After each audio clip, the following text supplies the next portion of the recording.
Selam dostlar, bugün biz жұмысын істейміз. 56-шы бетшегі 7-ші есеп.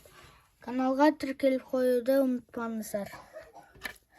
Бұл жақта бізде мына жақта 3 сантиметр.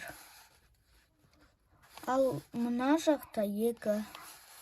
Ал мына жақта 1.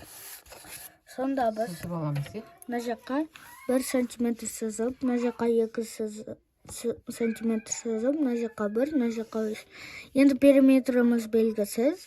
Бізде периметрді табу үшін бірінші 1-ге 1-ді қосамыз, 2. Содан кейін 2-ге 2-ні 4. Ал 4-ге 3-ті қосқанда 7. Сонда біздің периметріміз 7 сантиметр.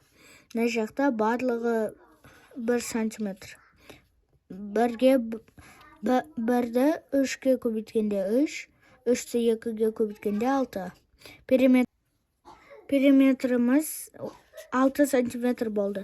Енді мына жақта 2 сантиметр, мына жақта 2, мына жақта 1, мына жақта 2, мына жақта 1. 1-ге 1-ді қосқанда 2. Ал 2-ні 2-ге 4. Мына жақта 2-ге 2, 4, 4-ге 4, 8. Сонда біздің периметріміз 8 сантиметр.